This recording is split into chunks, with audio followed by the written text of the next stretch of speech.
appropriation of Boegoe had become part of the erasure of Indigenous people, much like the Indigenous languages. Boegoe is now spelled B-U-C-H-U,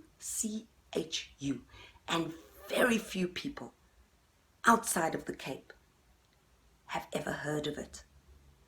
The very same people who first exported Boegoe to Europe and the US in the 17th century are still the main beneficiaries, although the Khoi and San have recently negotiated a 3% share with a major international pharmaceutical company. The cultivation of Boegoe is mainly confined to large-scale wealthy settler farmers, ignoring the real purpose of the sacred plant and its cultivation methods.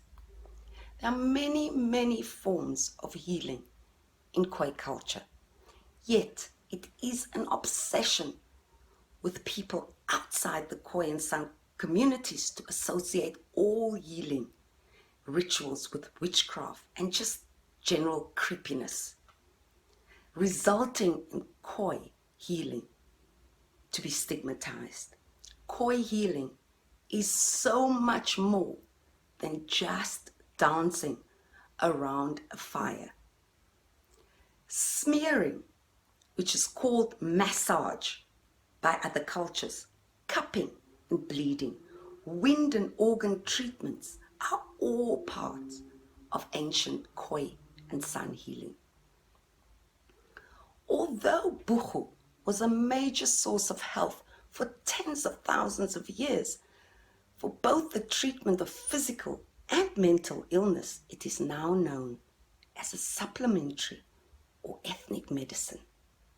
Today, you will find Boegoe in retail pharmacies like Clicks and Dischem, produced for teas, health drinks, and even available in capsules.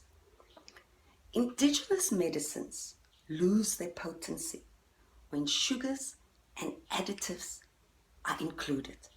So buying it from major outlets have absolutely no health benefits and is extremely deceptive. What our ancestors believed is that for medicines to work, you need potency. The idea of potency is placed very highly in Khoi and San healing.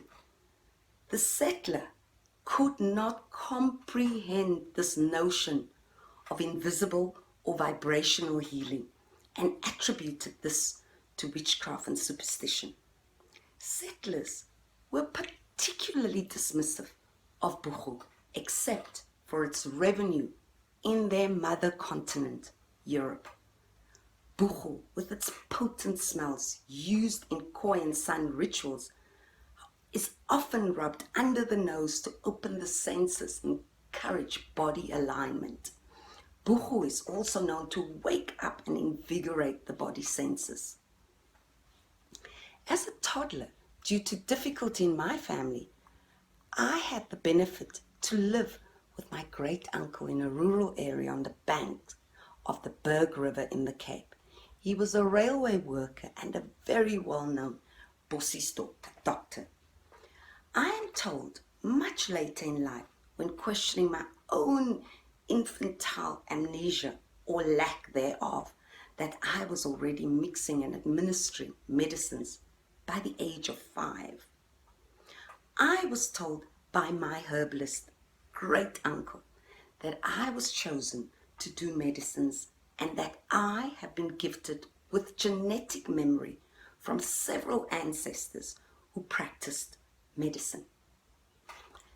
Everyone is a healer and can heal themselves with the right instructions, he said. He also said that you are born with gifts. Some of us have many and some of us have few. And that natural treatment had been complicated by the dismissal of the power of touch and the generosity of spirit.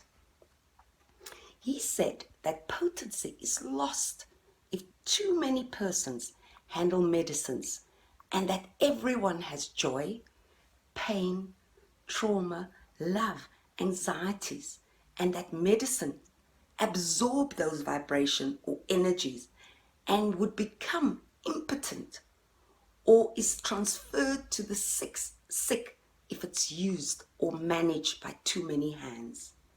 That no person, he said, entering healing for commercial purposes can ever achieve any success in the treatment of patients.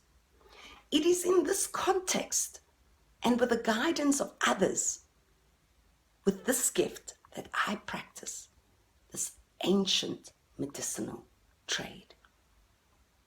If I am to believe that the Khoi, the gentle savage, and Aboriginal people all over the world who survived for tens of thousands using only their own plants and animal products, then I have to question the use of pharmaceuticals in modern healing practices. Over 100,000 tons of pharmaceutical waste is released into the environment each year. Between 30% and 90% of oral drugs are excreted in the urine through sinks and toilets. Traditional medicines, grown in its natural habitat, are completely recyclable and leave no carbon footprint. Knowing what we know about the benefits of indigenous and natural medicines, why are we not protecting the environment and ourselves from extinction by using indigenous and traditional medicines? Is it not now the time to completely disarm the capitalists and introduce pre-colonial health systems? Kai Gangangs for your time, Cape of Storms, Table Bay, Falls Bay, Cape of Good Hope, Settler, it was not yours to take. I am Atakwa, and I was born extinct.